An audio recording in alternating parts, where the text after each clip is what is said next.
አሁን የት ነው የምገባው? የት ነው የምሄደው? እሺ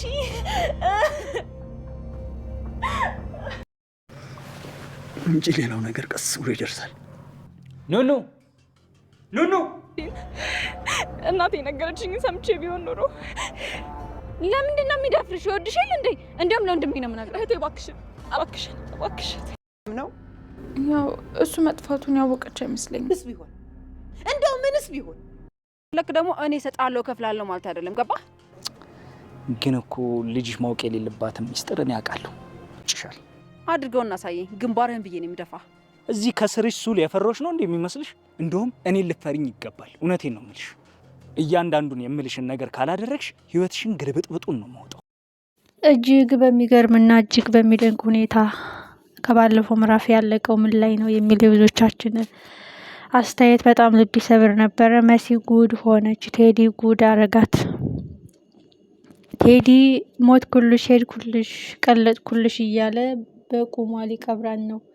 ቴዲ እያለሳለሰ መሲን ወጥመድ ውስጥ ሊያስገባን ነው። የመሲ የልብ ስብራት መመለሻ የሌለው፣ የመሲ ክደት መጠገኛ የሌለው ነው የሚሆነው። ምክንያቱም ለሱ ስትል ቤተሰቦቿን ጥላለች። ለሱ ስትል ፍቅር አሸንፎኛል ብላ መታለታለች። እሱ ግን ቁማር ሊጫወትባት ነው እያልን ብዙዎቻችን በጣም ስሜታዊ ሆነን ነበረ። ወይዘሮ ሄለንም እንግዲህ ቴዲን ጎዳው ብላ አንዲት ምስኪን ልጅ እንግዲህ በመኪና ገጭታ ህይወቷ እንዲያልፍ አድርጋታለች። በዛሬው ምዕራፍ ምን ተፈጠረ? እጅግ አጓጊና ልብ አንጠልጣይ ነው። ሰላም ሰላም፣ የተከበራችሁና የተወደዳችሁ ውድ ቤተሰቦቼ በያላችሁበት የዓለም ዳርቻ ሰላማችሁ ይብዛልኝ። ተወዳጁ እንግዳ በጣም በሚገርምና ልብ በሚሰብር ሁኔታ ቀጥሏል። ከባለፈው ምዕራፍ ምን ቀጠለ? ምን ተፈጠረ? ምን አዲስ ነገር ተገኘ? የሚባለው ትልቁ ዜና፣ ደስ የሚለው ዜና መኩ በህይወት አለ።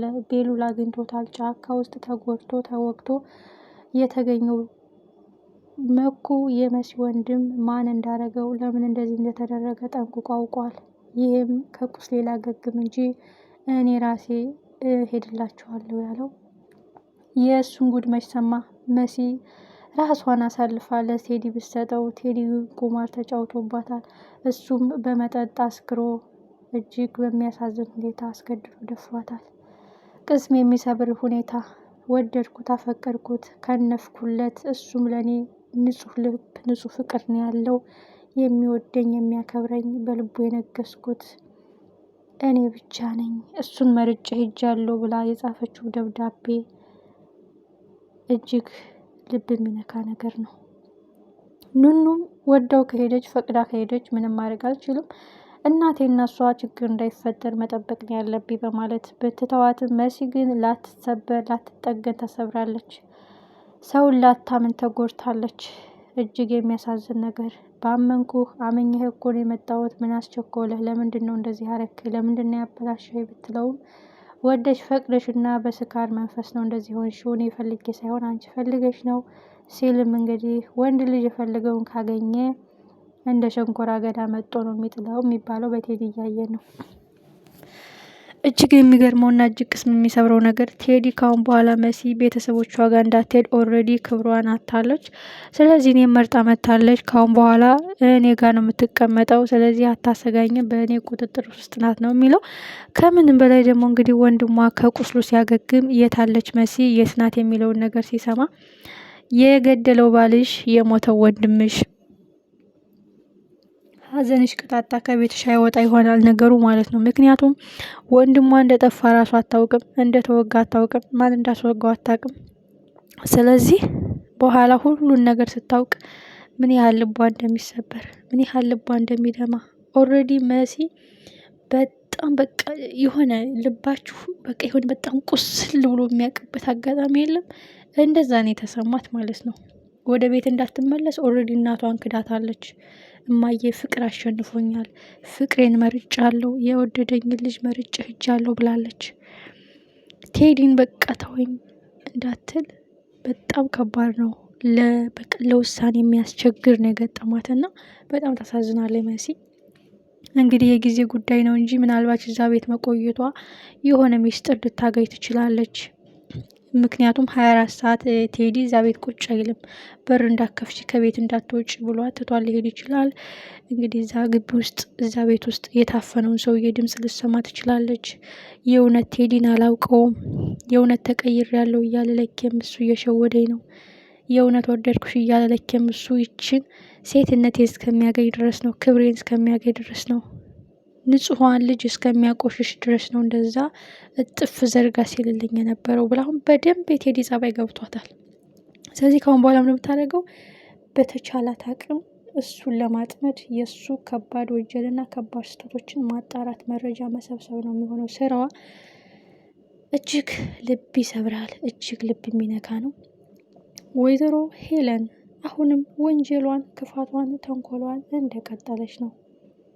እጅግ የሚያሳዝንና እጅግ ልብ የሚሰብረው ነገር ለእሷ የሚሆን ህግ የለም ወይ? ለእሷ የሚሆን የወንጀለኛ መቅጫ ህግ የለም ወይ? የእሷ ገንዘብ ከህግ በታች በላይ ነው ወይ?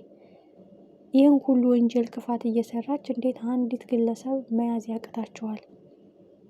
አንዳንድ ጊዜ እውነትም ገንዘብ ኃይል አለው እንዴት ላላችሁ? እውነት ያለው ሀቅ ያለው ሰው ሁልጊዜ እንደተጎዳና እንደተሰበረ ነው እያልን ነው። እንግዲህ ድምጻችን ይሰማ። አቶ ቶማስ ከሆነ ከቴዲ ቤት የታገተው በህይወት አለው ብሎ ለቤሉል ለአንድ ልጁ ይምጣለት። ኤልሹም የእናቷን ክፋትና ተንኮል ትወቅ። ኑኑና ኤልሹ የተቀያየሩ ልጆች፣ ኑኑ የሄለን ልጅ፣ ኤልሹ የነ መሲህት እንደሆነች ይታወቅ። ቤሉል ሁሉንም ወንጀላቸውን ቢያውቅም የሄለን ወንጀል ቢያውቅም በዚህ ደረጃ ከቴዲ ጋር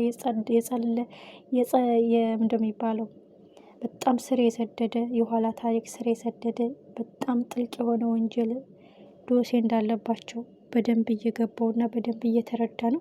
መሲ ተረጋጊ፣ ይህ ልጅ አስፈራርቶች ከሆነ ታይ፣ ስለ ኋላ ታሪኩ አጣሪ፣ ስለ ማንነቱ ወቂ ቢላትም በቃ በልቤ ነግሷል፣ ልቤን አሸንፎታል ብላ የወሰንኩን ውሳኔ ጸጸት እንደማይሰማኝ ተስፋ አደርጋለሁ ብላ ሄደችው። መሲ የግርሳት የዘላለም ጸጸት፣ የማይወጣ ሾህ፣ የማይደርግ ቁስል፣ የማይጠገን ስብራት ሆኖባታል ማለት ነው። ይህንን ህመም እንዴት ነው የምረሰው? ይህንን ጉዳት እንዴት ነው የምጠግነው? እጅግ ልብ ይሰብራል። ትልቁና ደስ የሚለው ነገር መኩ እንግዲህ በህይወት ተገኝቷል። እንግዲህ በህይወት መምጣቱ በጣም ደስ ብሎናል። በትናንትናው ምዕራፍ እና ከትናንት ወዲያ በተለቀቀው ምዕራፍ መኩ የለም፣ የእውነት ሙቶ ነው ወይ? ማን ነው የሚታደገው? ከዛ ጫካ ውስጥ ማን ነው የሚያድነው? እያለ ነበር። እንግዲህ ጊዜውን ጠብቆ መኩ በህይወት እንዳለ ቤሉል ይዞት መጥተዋል። መኩ ደግሞ የወጋውን መልሶ የሚወጋ የነከሰውን ነክሶ የሚያደማ አንዴ ከአመነበት ከአላማው ዝንፍ የማይል ነው።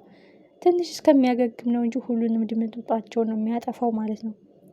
ስለዚህ ገና የእህቱን ጉድ ሲሰማ ምን እንደሚሰማ አስቡት።